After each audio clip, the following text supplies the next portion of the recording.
కేంద్ర బీజేపీ ప్రభుత్వం అనుసరిస్తున్న నేపథ్యంలో వచ్చినటువంటి 4 లేబర్ కోడ్స్కి వ్యతిరేకంగా దేశవ్యాప్తంగా ఒక బలమైనటువంటి సమస్యల కార్మికోద్యమాన్ని నిర్మించాలని చెప్పి పిలుపునిచ్చింది. ఆ పిలుపులో భాగంగా రేపు ఫిబ్రవరి 12వ తారీఖున జరిగేటువంటి దేశవ్యాప్త సాధికార సమ్మెను కూడా విజయవంతం చేయాలని చెప్పి కోరింది కార్మికవర్గాన్ని.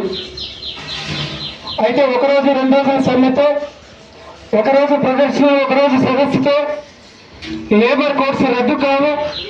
కేంద్ర ప్రభుత్వం ఆ లేబర్ కోడ్స్ వెనక్కి తీసుకోదు. కనుక కార్మిక వర్గం దేశవ్యాప్తంగా అన్ని విభాగాల్లో పనిచేసేటువంటి, అన్ని సెక్టర్లు, అన్ని పరిశ్రమల్లో, కార్ఖానాల్లో పనిచేసేటువంటి కార్మికులు ఒక బలమైనటువంటి సమస్యల కార్మికోద్యమ నిర్మాణానికి పూనుకోవాల్సి ఉంటుంది. ఆ పోరాటం, ఆ ఉద్యమం నిరంతరంగా జరగాల్సి ఉంటుంది. అందుకనే నిరంతర సమ్మెల ద్వారా, నిరంతర పోరాటాల ఉద్యమాల ద్వారా మాత్రమే 4 లేబర్ కోడ్స్ ని మనం రద్దు చేయించుకోగలుగుతామని చెప్పి మన all India IFTU general council భావించి ఆ మేరకు దేశ కార్మిక వర్గానికి పిలుపునిచ్చింది.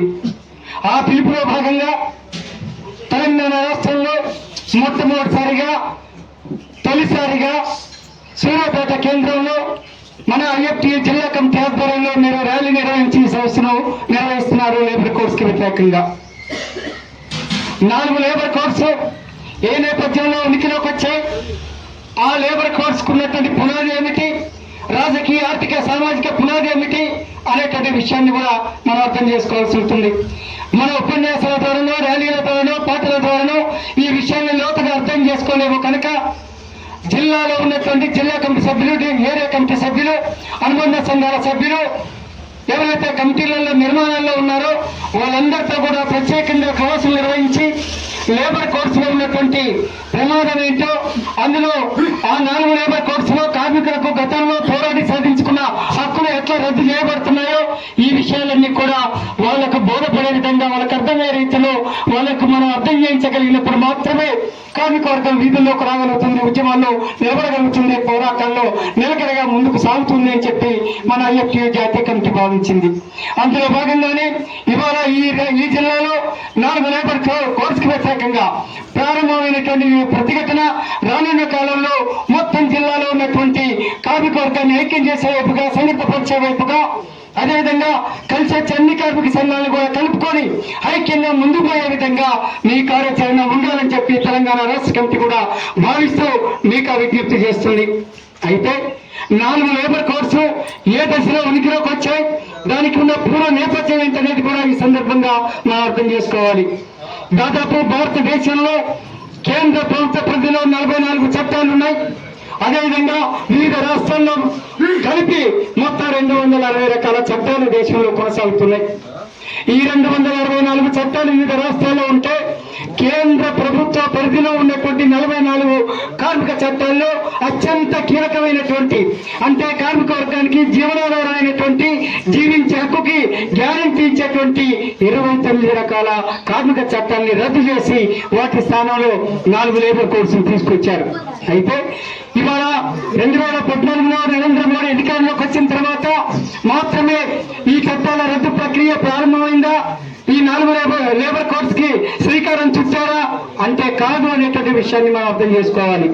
ఎందుకంటే కార్మిక చట్టాలు ఉనికిలోకి రావడానికి 100 ఏళ్ల చరిత్ర ఉంది. అంతేకాదు వేలాది మంది కార్మికుల బలిదానాలు, త్యాగాలు, లక్షలాది మంది కార్మికుల క్షతగాత్రలు, వాళ్ళ రక్తం నుండి వడిచినటువంటి రక్త తర్పణలు ఏవైతే ఉన్నాయో అవన్నీ కూడా ఈ కార్మిక చట్టాలకు పునాదిగా ఉన్నాయి.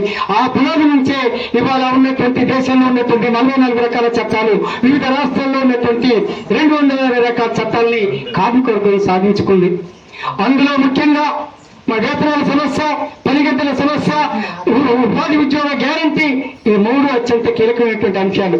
అందుకనే ఈ 44 రకాల చట్టాలు, 29 రకాల చట్టాలు రద్దు కావడానికి ఉన్న పూర్వ నేపథ్యం ఏంటనేది కూడా ఒక 2 నిమిషాలు మనం పరిశీలించాల్సి ఉంటుంది. మీ అందరికీ తెలుసు, దాదాపు భారతదేశాన్ని 200 సంవత్సరాల పాటు ప్రత్యక్షంగా, 200 సంవత్సరాల పాటు పరోక్షంగా పరిపాలించినటువంటి బ్రిటిష్ వలస పాలకులు ఎవరైతున్నారో ఆ వలస పాలనలోనే పెద్ద ఎత్తున కార్మిక వర్గం అనేక ఉద్యమాలు, పోరాటాలు చేసి ఉరికంబాల సైతాన్ని అధిరోహించినటువంటి నేపథ్యంలో బ్రిటిష్ గవర్నమెంట్ కూడా అనివార్యంగా భారత కార్మిక వర్గానికి కొన్ని చట్టాలు చేయాల్సి వచ్చింది. ఆ చట్టాలు 1926 ఐడి యాక్ట్ మనందరికీ తెలుసు. అదేవిధంగా మనకి ఇంకా చెప్పాలంటే కార్మిక వర్గం ఆ రోజున చేస్తున్న ఉద్యమాలు పోరాటాలను దృష్టిలో పెట్టుకొని బ్రిటిష్ పార్లమెంట్ విక్టోరియా రాణి ఒక కమిషన్ భారతదేశానికి పంపించింది. ఆ కమిషన్ పేరు రాయల్ కమిషన్. ఆ రాయల్ కమిషన్ భారతదేశాన్ని ప్రధాన నగరాలన్నీ కూడా పర్యటించి దేశంలో ఉన్నటువంటి వాస్తవ పరిస్థితిని గమనించి బ్రిటిష్ పార్లమెంట్ కు ఒక నివేదిక ఇచ్చింది. భారతదేశంలో కార్మిక వర్గం సంఘటిత పడాలి, ఐక్యం కావాలి, వాళ్ళు సంఘాలు పెట్టుకోవాలి, యూనియన్లు ఏర్పాటు చేసుకోవాలి. తద్వారా మాత్రమే కార్మికుల హక్కుల్ని పరిరక్షించబడతాయి. కార్మికుల జీవనాధారమైనటువంటి ఉపాధి, ఉద్యోగ, పని గంటలు తదితర హక్కులకు సంబంధించినటువంటి అంశాలన్నీ కూడా వాటికి భద్రత ఉంటుంది. కనుక భారతదేశంలో ఉన్న కార్మిక సంఘాలు, కార్మికులు సంఘాలు పెట్టుకునే అవకాశాన్ని, యూనియన్లను ఏర్పాటు చేసుకునే అవకాశాన్ని, అదేవిధంగా వాళ్ళకి సమ్మె చేసే అవకాశాన్ని మనం కల్పించాలి అని చెప్పి ఆ రాయల్ కమిషన్ వాళ్ళు భారతదేశంలో ఉన్నవాళ్ళు కాదు, బ్రిటిష్ పాలకులు, వాళ్ళ తరఫున వచ్చినటువంటి బ్రిటిష్ అధికారులు వాళ్ళు మాత్రమే అర్థం చేసుకోండి. ఇది 1929లో వచ్చింది ఆ కమిషన్. ఆనాడు బ్రిటిష్ పార్లమెంట్ వాళ్ళు ఒక నివేదిక ఇచ్చారు. ఆ నివేదికలో ఆధారంగా కొన్ని చట్టాలు బ్రిటిష్ గవర్నమెంట్ చేసింది. అదే సందర్భంలో 1947 అధికార మార్పిడి తర్వాత కూడా అనేక ఉద్యమాలు, పోరాటాలు జరిగినాయి. బ్రిటిష్ వారికి వ్యతిరేకంగా జరిగిన భారత స్వతంత్రోద్యమంలో కార్మిక వర్గం పెద్ద ఎత్తున పాల్గొన్నది, భాగస్వామ్యమైంది. అనేక త్యాగాలు చేశారు, అనేక పోరాటాలు చేశారు, అనేక సమస్యల ఉద్యమాలు నిర్మించారు. ఆ నేపథ్యంలో దాదాపు కార్మిక వర్గం యొక్క ఆకాంక్షల్ని దృష్టిలో పెట్టుకొని 40 ఏళ్ళ తర్వాత పెద్ద ఎత్తున భారత ప్రభుత్వం అధికార మార్పిడికి చేసుకున్నటువంటి భారత దళారీ పాలకవర్గం అనివార్యంగా కొన్ని చట్టాలు చేయాల్సి వచ్చింది. ఆ చట్టాలు 48 మొదలుకుంటే దాదాపు 86 వరకు కూడా కొన్ని చట్టాలు చేస్తూ వచ్చారు. కానీ మొట్టమొదటిసారిగా 1923, 41 మధ్య కాలంలో వచ్చిన చట్టాలు కార్మిక వర్గాన్ని ఎట్లా నియంత్రించాలి అనేటువంటి ఉద్దేశంతో రూపొందించబడ్డ చట్టాలు. అదేవిధంగా 44 నుంచి దాదాపు 52 వరకు వచ్చిన ఆ మధ్య కాలంలో వచ్చిన చట్టాలు ఏవైతే ఉన్నాయో ఆ చట్టాలు కార్మికులకి, యాజమాన్యాలకు మధ్య సంబంధాలు ఎట్లా, వాళ్ళ మధ్య సంబంధాలు ఎలా ఉండాలి దాని మీద రూపొందించబడ్డ చట్టాలు. 1946 నుంచి 52 లేదా 1952 నుంచి 86 మధ్య కాలంలో వచ్చిన చట్టాలు అవన్నీ కూడా ఇవాళ మనకు సామాజిక భద్రతని, అదేవిధంగా మనకు ఉండేటువంటి ఇతర హక్కులు ఏవైతే ఉన్నాయో వాటికి సంబంధించి కనీస వేతనం కావచ్చు, సమాన వేతనం కావచ్చు, ఇవన్నీ కూడా ఆ రకమైనటువంటి చట్టాలు చేయబడుతూ వచ్చాయి. కానీ కారణాలు ఏమైనప్పటికీ సామ్రాజ్యవాదులకు తొత్తుగా ఉన్నటువంటి, సామ్రాజ్యవాదులకు దళారీలుగా ఉన్నటువంటి భారత పాలకవర్గం కార్మిక చట్టాల్లో మార్పులు చేయడానికి ప్రయత్నం చేస్తూ వచ్చింది. 1970 దశకంలో కార్మిక చట్టాల్లో కొన్ని మౌలిక మార్పులు తీసుకురావాలని చెప్పి ఆనాటి కాంగ్రెస్ ప్రభుత్వం ప్రయత్నం చేసింది. కానీ కార్మిక వర్గం పెద్ద ఎత్తున ప్రతిఘటించింది. అందులో భాగంగానే 1974లో వచ్చిన రైల్వే ఉద్యమం మీ అందరికీ తెలుసు. రైల్వే కార్మికులు దేశవ్యాప్తంగా చేసిన ఉద్యమంతో వాళ్ళు వెనక్కి తగ్గారు. ఆ తర్వాత 1980లో మరొకసారి కార్మిక చట్టాల్లో మౌలిక మార్పులు తీసుకురావడానికి ప్రయత్నం చేశారు. ఎందుకని 1980లో భారతదేశంలో ఆసియా క్రీడలు జరిగాయి. ఆసియా క్రీడలు నిర్వహించడానికి డబ్బులు లేకపోతే ఇందిరా ప్రభుత్వం IMF దగ్గరికి వెళ్ళి 1500 కోట్ల రూపాయలు అంటే $1500 కోట్ల అప్పు తీసుకొచ్చింది. ఆ సందర్భంగా ప్రపంచ ద్రవ్య సంస్థ ఒక నిబంధన పెట్టింది. ఈ దేశంలో ఉన్నటువంటి కార్మిక చట్టాలు మరి అవి ఇబ్బందికరంగా ఉన్నాయి, అసౌకర్యంగా ఉన్నాయి, విదేశీ పెట్టుబడులు పరిశ్రమలు రావడానికి ఆటంకంగా ఉన్నాయి, విదేశీ పెట్టుబడిదారులు వ్యాపారం చేసుకోవడానికి ఆటంకాలు అనేకంగా ఉన్నాయి. కనుక మీ దేశంలో పారిశ్రామిక అశాంతి ఉంది కనుక ఆ చట్టాన్ని మార్చాలని చెప్పేసి అంటే ఇందిరా ప్రభుత్వం అంగీకరించి అగ్రిమెంట్ మీద సంతకం పెట్టింది. కానీ 1980 నుంచి 90 మధ్య కాలంలో అగ్రిమెంట్ అమలు చేయడానికి సాధ్యం కాలేదు.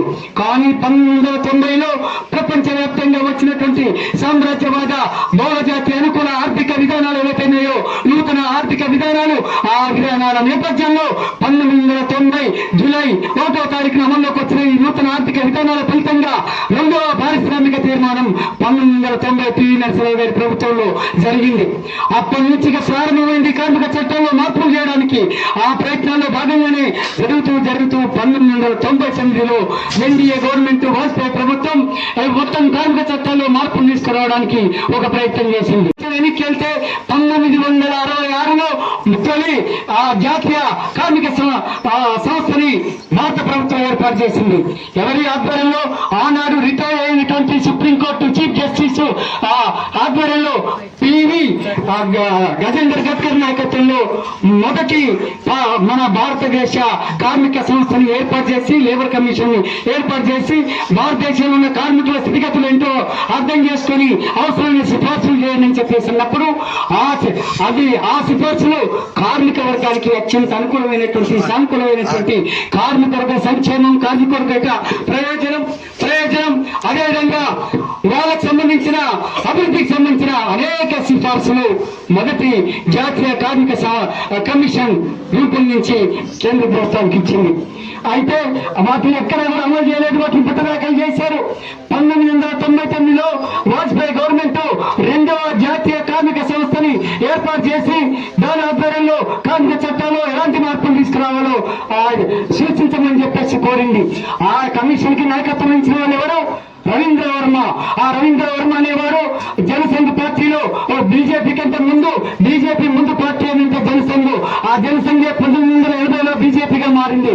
ఆ జనసంఘ్ పార్టీ నాయకుడిగా ఉన్న రవీంద్ర వర్మ మొరార్జీ దేశాయ్ 1977-78 మధ్యకాలంలో ఉన్నటువంటి వాజ్పేయి మన మొరార్జీ దేశాయ్ మంత్రివర్గంలో ఆయన సమాచార శాఖ మంత్రిగా ఉన్నాడు.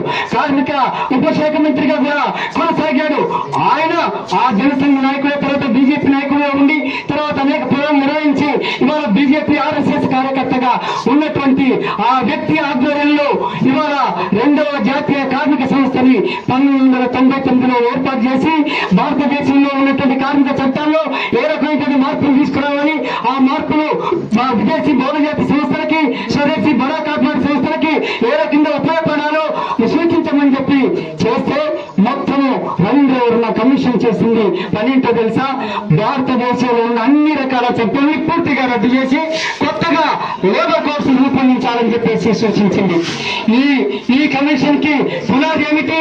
1990లో ప్రపంచ బ్యాంక్, అదేవిధంగా ప్రపంచ ధన సంస్థ, రెండు వేరు ప్రపంచ ఆర్థిక సంస్థలని, అది అమెరికా కనుసన్నల్లో ఉండేటువంటి ప్రపంచ సామ్రాజ్యవాద కనుసన్నల్లో ఉండేటువంటి ఆ సంస్థలు 2 నివేదికలు విడుదల చేసినాయి.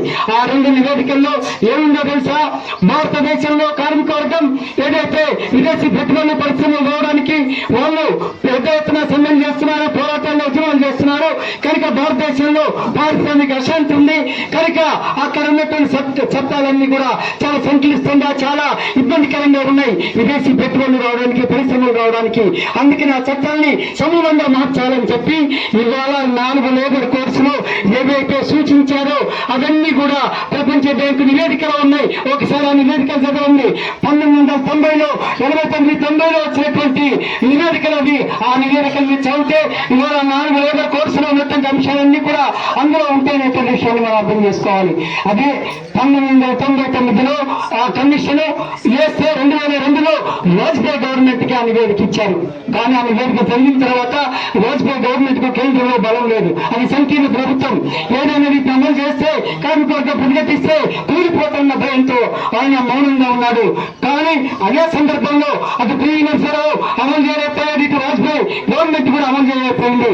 కనుక భారతదేశంలో సామ్రాజ్యవాదులకి, బహుళజాతి సంస్థలకి, విదేశీ స్వదేశీ బడా కార్పొరేట్ సంస్థ వాళ్ళ వ్యాపార వాణిజ్య కార్యకలాపాలను విస్తరించుకోవడానికి లేదా వాళ్ళ పెట్టుబడులు, వాళ్ళ పరిశ్రమలకి గ్యారంటీ ఉండాలి అంటే ఒక నిలబడగలిగినటువంటి స్థిరమైనటువంటి కేంద్ర ప్రభుత్వం ఉండాలి.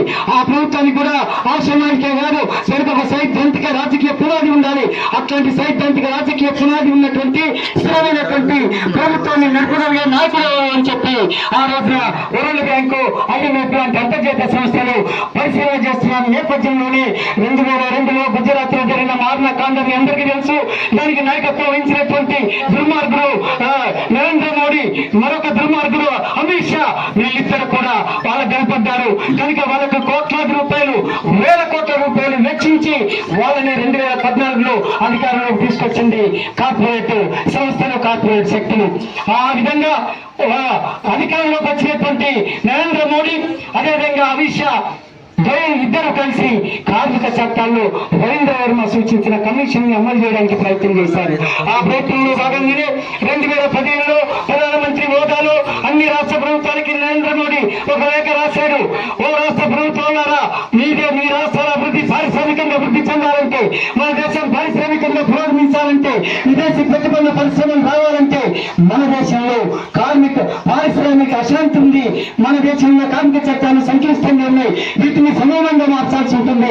కనుక దీని మీద మీ అభిప్రాయాలు ఏంటో చెప్పండి అని చెప్పి లేఖ అధికారికంగా రాశారు. కానీ కొన్ని రాష్ట్రాలు స్పందించినాయి, కొన్ని రాష్ట్రాలు స్పందించలేదు. అయినప్పటికీ 2015లో శ్రీకారం చుట్టబడింది. కేంద్రంలో ఉన్న 44 చట్టాల్లో 29 రకాల చట్టాలని రద్దు చేసి ఆ చట్టాల స్థానంలో 4 లేబర్ కోడ్స్ తీసుకురావడానికి ప్రయత్నం చేశారు. ఆ ప్రయత్నంలో భాగమే 2019లో వేతనాల కోడ్ వచ్చింది. అదేవిధంగా 2020లో దాదాపు మిగతా 3 రకాల కోడ్లు, అదేవిధంగా ఐఆర్ కోడ్ కావచ్చు, లేకపోతే సోషల్ సెక్యూరిటీ కోడ్ కావచ్చు, ఇట్లా 4 రకాల కోడ్లు ఏవైతే ఉన్నాయో ఆ 4 రకాల లేబర్ కోడ్స్ ని కేంద్ర ప్రభుత్వం బీజేపీ గవర్నమెంట్ ముందుకు తీసుకొచ్చింది. అయితే ఈ లేబర్ కోడ్స్ వల్ల నేను ఆ వివరాల్లోకి వెళ్ళను, కానీ అన్నవాళ్ళు ఉన్నారు మాట్లాడతారు. కానీ దాంట్లో ఉన్న సారాంశం ఏంటో చెప్పి నేను ముగిస్తాను. 4 లేబర్ కోడ్స్ అనేది ఇవాళ మొత్తం భారత కార్మిక వర్గానికి వృత్తాలు లాంటివి. 4 అంటే ఉరితాలను ఎందుకంటున్నానో తెలుసా? మనం చనిపోయినప్పుడు, మరణించినప్పుడు మళ్ళీ మోసేది పాడకి 4 మోస్తారు. ఈ 4 లేబర్ కోడ్లు కూడా మనల్ని శవాలుగా మార్చి, జీవోత్సవాలుగా మార్చి దాని మీద పడుకోబెట్టి మొయ్యడానికి ఉపయోగపడేటువంటి ఈ 4 లేబర్ కోడ్స్ అనేది మనం అర్థం చేసుకోవాలి. దీంట్లో కీలకమైనటువంటి పాయింట్లు ఏంటంటే, దాదాపు వేతనాల కోడ్లో ఒకే ఒక అంశం చెప్పి నేను ముగిస్తాను. చాలా విషయాలు ఉన్నాయి. అంటే దాదాపు 1936, 48, 66, 76 ఈ కాలాల్లో వచ్చినటువంటి 4 రకాల చట్టాలు, వేతన చట్టం కావచ్చు, కనీస వేతనం చెల్లింపు చట్టం కావచ్చు, బోనస్ చట్టం కావచ్చు, అదేవిధంగా సమానవేతన చట్టం కావచ్చు, ఈ 4 చట్టాన్ని రద్దు చేసి వేతనాల కోడ్ని తీసుకొచ్చారు. అదేవిధంగా దాంట్లో ఏముంది? దేశవ్యాప్తంగా ఒక కార్మికుడికి రోజువారీ వేతనము 175 రూపాయలు ఉంటే సరిపోతుందని చెప్పి లేబర్ కోడ్లో ఉంది. నేను ఎందుకు చెప్తున్నాను? ఇది మన జీవనాధార హక్కు, జీవించే హక్కుకు సంబంధించింది వేతనాల సమస్య. ఈ 4 రకాల చట్టాన్ని రద్దు చేసి లేబర్ ఏకీకరణని తీసుకొచ్చి దాంట్లో ఉన్నటువంటిది ఏంటంటే నేషనల్ లెవెల్ మన వేతనాన్ని వాళ్ళు రూపొందించారు. అంటే 175 రూపాయల కంటే తక్కువ ఉండటానికి వీల్లేదు. అంటే దాని అర్థం ఎక్కువ ఉండదు, తక్కువ ఉండదు, అంత ఉండాలని చెప్పి చెప్పడమే. 175 రూపాయలతో ఇవాళ మనం బతకగలుగుతామా? ఒక కార్మికుడు, ఒక 5 సభ్యులు ఉన్నటువంటి కార్మిక కుటుంబం ఇవాళ జీవించడానికి మనం ఇవాళ 30,000 నెలకు సరిపోయి. అందుకని కనీస వేతనాలు 27,000 ఇవ్వాలి అని చెప్పి ప్రతి కార్మికుడికి మనం డిమాండ్ చేస్తున్నాం. అది కూడా ముతాబట్లే సరిపోతుంది. ఎందుకంటే మీ అందరికీ తెలిసి వాళ్ళ మన అవసరాలు ఎట్లా పెరుగుతున్నాయి, నిత్యావసర వస్తువులు ఎట్లా పెరుగుతున్నాయి, పిల్లల వైద్యం, విద్య, వైద్యం ఇలాంటి కీలకమైనటువంటి మౌలికమైనటువంటి అవసరాలు ఎట్లా పెరుగుతున్నాయి. వాటన్నిటిని మనం పరిగణలో తీసుకుంటే ఇవాళ ఆసనాయిషిగా రాలేదు. భారత రాజ్యాంగంలోనే 4వ అధ్యాయంలో ఆదేశిక సూత్రాలు ఉంటాయి.